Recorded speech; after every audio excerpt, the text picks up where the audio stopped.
Karachi airport signal के करीब धमाके में 3 गैर मुल्की जान से गए, 17 जख्मी। जख्मियों में खातून, पुलिस और रेंजर्स एहलकार भी शामिल। एक जख्मी की हालत तशवीशनाक। एक लाश करीबी झाड़ियों से मिली, शनाख्त नहीं हो सकी। 12 गाड़ियों को आग लगने से नुकसान पहुंचा। 7 गाड़ियां, 2 रिक्शे, 2 मोटरसाइकिलें और 1 पुलिस मोबाइल शामिल। धमाके को 9 घंटे गुजर गए। अब तक धमाके की नौयत का तयन नहीं हो सका। वज़ीर दाखिला सिंध ज़ियाउल हसन लंजार ने इब्तदाई बयान में कहा कि धमाके का निशाना बनने वाली गाड़ी में गैर मुल्की शहरी सवार थे। इतलात हैं कि धमाका IED का है।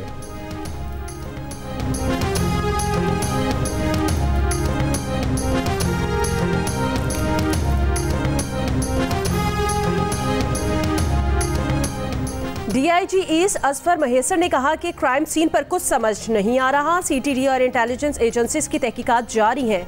दहशतगर्दी और तखरीबकारी का उनसर नज़रअंदाज नहीं किया जा सकता। फोरेंसिक रिपोर्ट आने तक हतमी तौर पर कुछ भी कहना कबल अज़ वक्त होगा। धमाके की शिद्दत बहुत ज़्यादा थी। गवर्नर सिंध, वज़ीर दाखिला और IG सिंध का धमाके की जगह का दौरा। गवर्नर सिंध ने कहा तहकीकात कर रहे हैं, क़यास आराइयों से गुरेज किया जाए। वज़ीर आला सिंध ने वाक़े की रिपोर्ट तलब कर ली।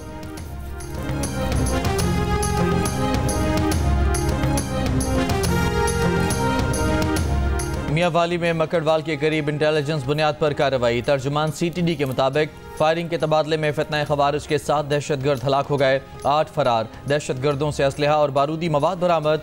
फरार दहशतगर्दों की गिरफ्तारी के लिए सर्च ऑपरेशन जारी। तर्जुमान का कहना है कि दहशतगर्द मियांवाली पर बड़े हमले की मनसूबाबंदी कर चुके थे। गाड़ी छोड़ी, रास्ता छोड़ा, सरकारी छोड़ा, 12 जिले से गुजर के आया हूँ। मुझे थ्रेट से मुझे कुछ हो जाता, जिम्मेवार कौन था? मैं अलफियर कह रहा हूँ कि जब मैं निकला हूँ मेरी जेब में 1 रुपया भी नहीं था। मोबाइल तो काम नहीं कर, मेरे पास मोबाइल भी नहीं था। पूरे 12 जिले गुजार के भी पहुंचे इस्लामाबाद। मैं उधर ही था रात को। 4 छापे से मारे हैं। अल्लाह अल हक है, अल्लाह साथ हो। ऐसे सामने बदल नजर नहीं आता। इस फ्लोर पे माफी मांगेगा वरना FIR कराएंगे, अपनी बेइज्जती का बदला लेके दम लेंगे। हफ्ते की शाम पुरअसरार अंदाज से गायब होने वाले वज़ीर आला अली अमीन गंडापुर इतवार की रात अचानक खैबर पख्तूनख्वा की असम्बली में नमूदार हुए। असम्बली फ्लोर पर अपने गायब होने की कहानी सुनाई। कहा ना अहल करना है ना अहल करो, गवर्नर राज का तजर्बा करना है तो वो भी कर लो, धमकियों से नहीं डरता। IG इस्लामाबाद पर कड़ी तनकीद। कहा उनकी जुर्रत कैसे हुई खैबर पख्तूनख्वा हुकूमत पर हाथ डाले। मेरी गाड़ी ले गए, मेरे गार्ड ले गए, सरकारी गाड़ियां तोड़ी गई। मैं हफ्ते की रात KP हाउस में था, किसी ने गिरफ्तार नहीं किया। KP हाउस में कई बार पुलिस ने छापे मारे, मैं देख रहा था। पूरे 12 अजला से गुजरकर पेशावर पहुंचा हूं। कहा IG इस्लामाबाद को फ्लोर पर मुआफ़ी मांगना होगी। IG इस्लामाबाद के खिलाफ मुकदमा दर्ज कराएंगे, बेइज्जती का बदला लेंगे। ये भी कहा कि जिसने पार्टी छोड़ दी वो 9 मई में नहीं, जिसने पार्टी नहीं छोड़ी वो 9 मई में है।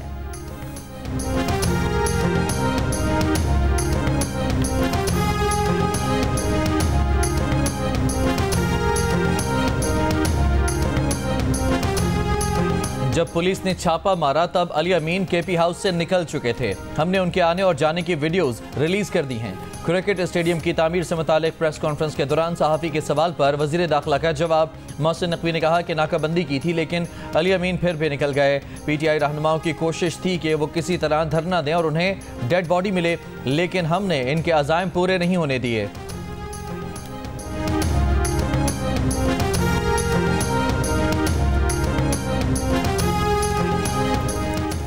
वफाकी वज़ीर इत्तलात अताउल्लाह तारड़ ने कहा कि तारीख में ऐसा कभी नहीं हुआ कि लीडर रूपोश हो जाए। अली अमीन गंडापुर बताएं कि उन्होंने ये ड्रामा क्यों रचाया। कैंपेन शुरू की गई कि अली अमीन को अगवा कर लिया गया, झूठ इनका वतीरा है। अमन व अमान तबाह करने का इनका मंसूबा नाकाम हुआ। मुल्क की तरक्की में रुकावटें डालने वाले एक्सपोज होंगे। वज़ीर आज़म के मुशीर राना सनाउल्लाह ने अली अमीन गंडापुर को ड्रामा करार दे दिया।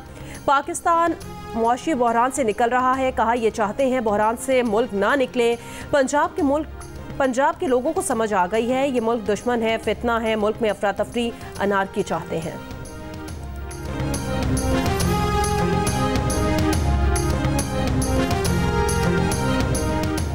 वज़ीर आला खैबर पख्तूनख्वा की असम्बली में वापसी, उनकी गिरफ्तारी का इल्ज़ाम लगाने वालों के मुंह पर तमांचा है। PTI वाले चाहते थे कि लाशें गिरे और सियासत का मौका मिले।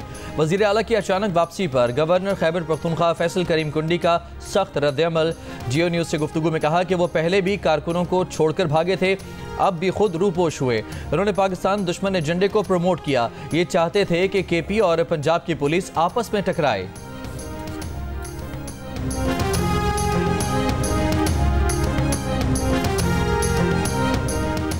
अली अमीन गंडापुर ने तमाशा लगाया, ये गाड़ी की डिग्गी में बैठकर फरार हुए। सवाल ये है कि अली अमीन KP हाउस तो पहुंच गए, लेकिन डी चौक क्यों नहीं पहुंचे। सेनेटर फैसल वावडा की अली अमीन गंडापुर पर कड़ी तनकीद। कहा वजीर आला पुलिस की गाड़ियां जवान कैसे चढ़ाई के लिए ले आए, अपनी इस्लाह कर लें, इससे पहले कि इस्लाह का वक्त चला जाए।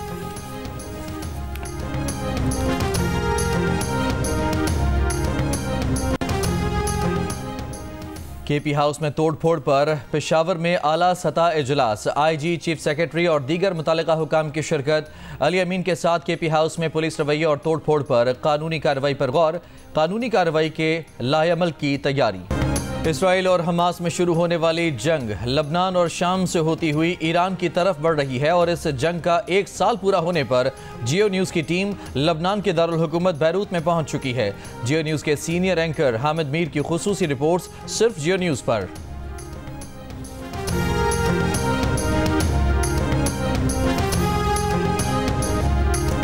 हिजबुल्लाह के इस्राएली साहिली शहर हाइफा में रॉकेट हमले, 10 अफराद जख्मी। हिजबुल्लाह का कहना है हाइफा और तब्रियाज में इसराइली अड्डे को निशाना बनाया। लबनान पर इसराइल के ताकतवर बमों से हमले जारी। बैरूत में मजीद खौफनाक धमाके, दर्जनों लबनानी शहीद और जख्मी हो गए। लबनानी मीडिया का कहना है कि एक धमाका अस्पताल की ऑक्सीजन टैंक फैक्ट्री पर बमबारी से हुआ।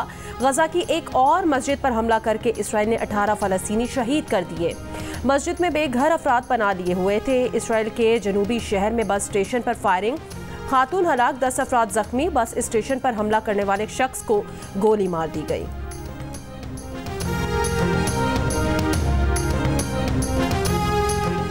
ईरान में मखसूस अहदाफ निशाना बनाने पर इसराइल को अमरीका मराआत देगा। रिपोर्ट के मुताबिक ईरान में काबिल कबूल अहदाफ निशाना बनाने पर इसराइल को सिफारती तहफ़्फ़ुज़ और फौजी पैकेज मिलेगा। गजा पर इसराइली जारियत का 1 साल मुकम्मल। गजा और फ़लस्तीन के मामले पर ईवान सदर में आज दोपहर 3 बजे APC होगी। हुकूमती इत्तेहाद के डिप्टी वज़ीर आज़म इसहाक डार की सरबराही में मौलाना फजलुर रहमान से मुलाकात। इसहाक डार ने मीडिया से बात करते हुए बताया, मौलाना फजलुर रहमान को फ़लस्तीन कॉन्फ्रेंस में शिरकत की दावत दी। मौलाना फजलुर रहमान ईवान सदर में यौम गजा कॉन्फ्रेंस में शिरकत करेंगे।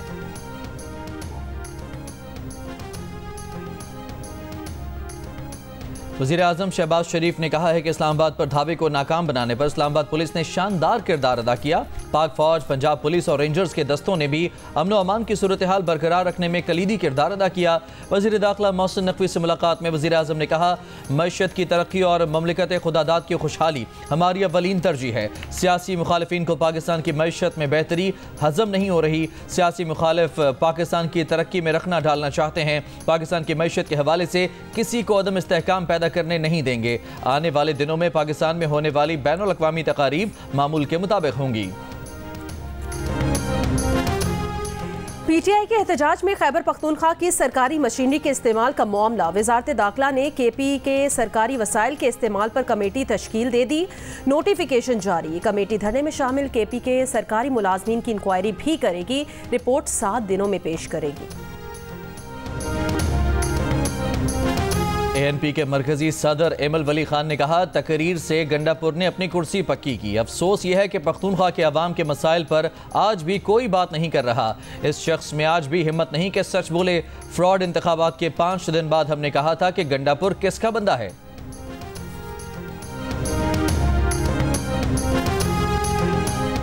हुकूमत का नए पावर प्लांट लगाने का कोई मंसूबा नहीं। पावर डिवीजन इलामिये के मुताबिक 1200 मेगावाट के नए पावर प्लांट लगाने की खबरें बेबुनियाद और गुमराहकुन है। हुकूमत का मकसद गैर जरूरी सलाहियत बढ़ाना नहीं, कारकर्दगी बेहतर बनाना है। कैपेसिटी पेमेंट्स को एड्रेस करने के लिए जितने भी जनरेशन के प्लांट्स हैं, चाहे वो हुकूमत ओन करती है या प्राइवेट सेक्टर ओन करती है, उन सब के साथ हमने मुख्तलिफ तरीके से डील करके हम समझते हैं एक बेहतर रैशनल प्राइस के ऊपर हम आ सकते हैं। इसीलिए हमने तमाम प्राइवेट सेक्टर और पब्लिक सेक्टर की एंटिटीज़ के साथ एंगेज किया है। IPPs को जो ज़्यादा आप लोग बातचीत सुनते हैं वो इसका एक हिस्सा है। हम समझते हैं कि अगले चंद महीनों के अंदर हमारी कीमतों के अंदर कुछ बेहतरी आएगी और उसका ज़रूर असर लोगों तक पहुंचेगा। बिजली के लिए 35 रुपए के एक यूनिट में 19 रुपए कैपेसिटी चार्जेस हैं, जो 50% से भी जायद है। वफाकी वजीर अवैस लगारी का जियो न्यूज़ की ट्रांसमिशन पाकिस्तान के लिए कर डालो आखिरी मौका में गुफ्तगू। बताया कि पावर सेक्टर में कोई एक चीज़ नहीं कि वहाँ बेहतरी आने से बिजली की कीमत 10-15 रुपए कम हो जाए। जनरेशन, डिस्ट्रीब्यूशन, ट्रांसमिशन और दीगर उमूर में मुश्तरका बेहतरी लाने से ही फ़र्क पड़ेगा। सिर्फ IPP से दोबारा मुज़ाकरात करके काम नहीं चलेगा। कोई मुआहदा एक तरफा तौर पर ख़त्म नहीं कर रहे। हम तो 5-5 किलोवाट वाले सोलर कॉन्ट्रैक्ट भी ख़त्म नहीं करेंगे। इस्लाहात के लिए जितनी हुकूमत आज संजीदा है, पहले कभी ना थी। हुकूमत की टास्क फोर्स इस पर काम कर रही है। अवैस लगारी ने कहा कि अगले चंद माह में बिजली की कीमतों में कमी आएगी और सार्फिन पर इसका असर पड़ेगा।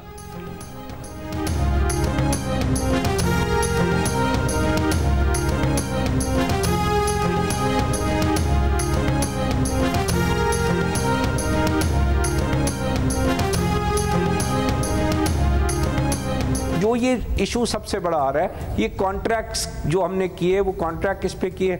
हमने कहा कि तुम बिजली बनाओ या ना बनाओ, हम तुमको पैसे देंगे। ये 10,000 करोड़ रुपए हैं जिसकी बचत ये इस वक्त टास्क फोर्स ने, मैं इनको जो है वो सलाम पेश करता हूँ कि इस टास्क फोर्स ने वाकई मेहनत की है। और पहले 5 प्लांट जो बिजली बना ही नहीं रहे थे, ये 10,000 करोड़ रुपए हैं जो बिजली 5 प्लांटों से हम ले रहे हैं जो बिजली बना ही नहीं रहती है। तो शुरुआत है, ये 107 है।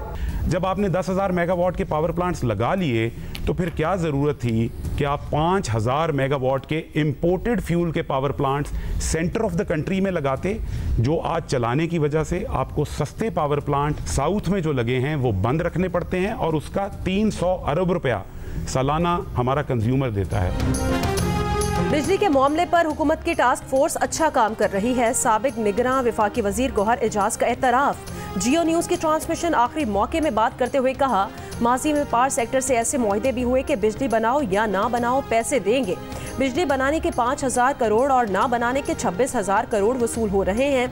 गौहर एजाज ने यह भी कहा कि बिजली की पैदावार तो 47,000 मेगावाट तक बढ़ गई, लेकिन इसकी खपत ना बढ़ सकी, जिसकी वजह से कैपेसिटी चार्जेस भी बढ़े। उन्होंने कहा कि महंगाई कम नहीं हुई, महंगाई बढ़ने की रफ्तार कम हुई है। CEO हेप्को कामरान कमाल ने कहा कि अगर वो अपने एंड से मुआहदे की पासदारी कर रहे हैं तो फिर पैसा कमाना गलत नहीं। पावर सेक्टर में इस्लाहात के बगैर तमाम कोशिशें बेसूद होंगी, सरमायाकार का एतमाद तबाह हो जाएगा।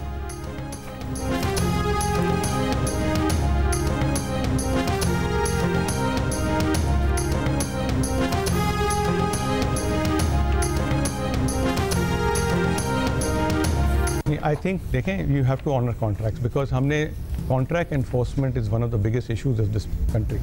आप in the middle policy change करके contracts को change कर दें unilaterally, तो इन्वेस्टर का कॉन्फिडेंस तो बिल्कुल ही खत्म। लेकिन ये यूनिलैटरली तो नहीं हो रहा, जैसे कह रहे हैं कि गुड फेथ में जो है वो डिस्कशन हो रही है कि आप गुड फेथ में कम करें। ये तो कामरानी बता सकते हैं, कामरानी बता सकते हैं। आपका बिजली का बिल होता है, उसमें ढेर सारी और चीज़ें आ रही होती हैं, सिर्फ कैपेसिटी पेमेंट नहीं होती। टैक्सेस का भी एक बड़ा कैपेसिटी पेमेंट तकरीबन समझा 18 रुपये 50 पैसे मोटा मोटा हिसाब है। टोटल जो बिल आता है 700 प्लस यूनिट का इंडस्ट्री का 55-60 रुपये आता है, तो 18 रुपये 55, बाकी 10 रुपये जो है जनरेशन कॉस्ट है। Pakistan has one of the lowest generation cost in the world. तो कम से कम मॉडल भी ये होना चाहिए था कि जो आपका टेक और पे नहीं हो रहा तो आपको इक्विटी पे रिटर्न नहीं मिलेगी, आपको सिर्फ ब्रेक डाउन आपकी मिनिमम फिक्स कॉस्ट मिलेगी। जियो न्यूज़ की खुसूसी ट्रांसमिशन में लकी इलेक्ट्रिक पावर के चीफ एग्जीक्यूटिव रोहेल मोहम्मद ने कहा कि IPP से मुआहदों पर 2-3 बार मुज़ाकरात हो चुके हैं। हुकूमत को इनकी पासदारी करनी चाहिए। एक तरफा तौर पर मुआहदा ख़त्म करने से सरमायाकार का एतमाद तबाह हो जाएगा। ज़्यादा मुनाफे की बातों में वक्त की मुद्दत को नज़रअंदाज किया जा रहा है।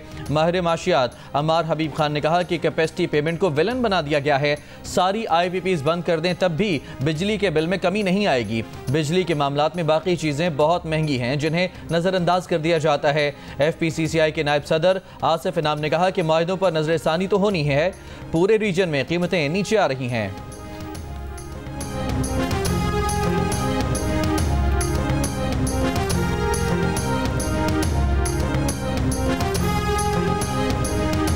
चूनिया के इलाके इलाहाबाद मेन चौक के करीब 2 फार्मेसीज पर डकैती की अलग अलग वारदातें। पहली वारदात में 2 डाकू दुकान से रकम और 2 मोबाइल फोन लूट कर फरार।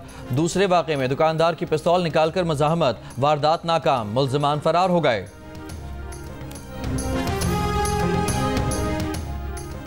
वफाकी हुकूमत ने PTM पर पाबंदी लगा दी। वजारत दाखिला से जारी नोटिफिकेशन में कहा गया कि PTM मुल्क में अमनो सिक्योरिटी के लिए खतरा है।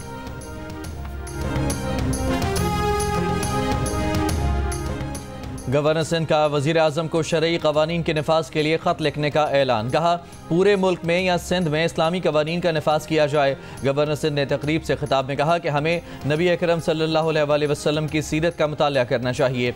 बैनुल अक़वामी इस्लामी स्कॉलर डॉक्टर ज़ाकिर नाइक ने कहा कि किसी भी मुस्लिम को काफिर नहीं कह सकते, किसी भी मुल्क में मजहबी इबादत गाहों पर हमला नहीं कर सकते। इस्लामी ममालिक में गैर मुस्लिमों की इबादत गाहें महफूज तस्वुर की जाती हैं। तकरीब में शरीक इंशाद यूसुफ ने डॉक्टर ज़ाकिर नाइक की गुफ्तगू पर इस्लाम कबूल कर लिया। इंशाद यूसुफ किसी भी मजहब को नहीं मानता था।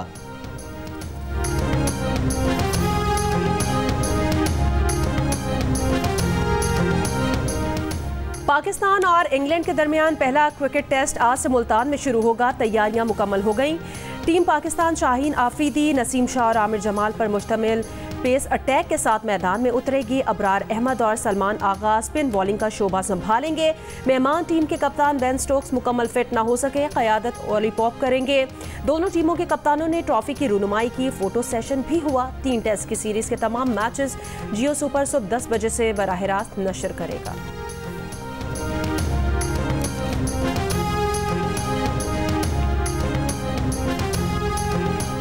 ICC T20 वर्ल्ड कप में भारत ने पाकिस्तान को 6 विकेट से हरा दिया। ग्रीन शर्ट्स ने 8 विकेट पर 105 रन बनाए।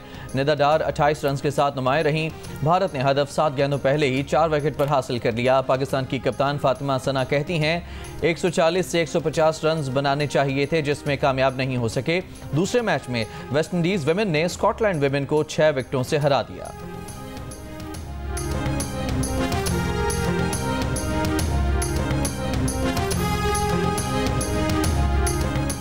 पाकिस्तान क्रिकेट बोर्ड के चेयरमैन मोहसिन नकवी पुरुमीद हैं कि स्टेडियम की तामीर का काम टाइमलाइन के मुताबिक मुकम्मल कर लिया जाएगा। लाहौर में मीडिया से बात करते हुए चेयरमैन PCB ने इंडियन टीम की आमद से मुतालिक सवाल पर कहा, सारी टीम्स आ रही हैं, उन्हें बड़ी उम्मीद है और अभी तक ऐसी कोई चीज़ नहीं कि वो मुलतवी या मनसूख करें। भारत समेत तमाम टीमें चैंपियंस ट्रॉफी खेलने आएंगी।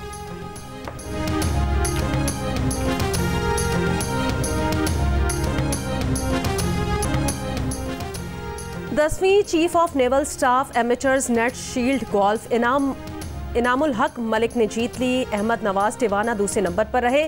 Senior amateur title major Qasim Qureshi और ladies amateur title Saqiba Batool के नाम रहा। Vice chief of the naval staff vice admiral Awais Ahmed Bilgrami ने इनामात तकसीम किए। आर्ट्स काउंसिल कराची में जियो और जंग के इश्तराक से वर्ल्ड कल्चर फेस्टिवल 11वें रोज कवाली नाइट का एहतमाम। अहलियान कराची की बड़ी तादाद की शिरकत। कवाली नाइट में मारूफ कवाल फरीद अयाज और अबू मोहम्मद कवाल की ज़बरदस्त परफॉर्मेंस पर शुरका झूमते रहे। आलमी सकाफती मेला 2 नवंबर तक जारी रहेगा।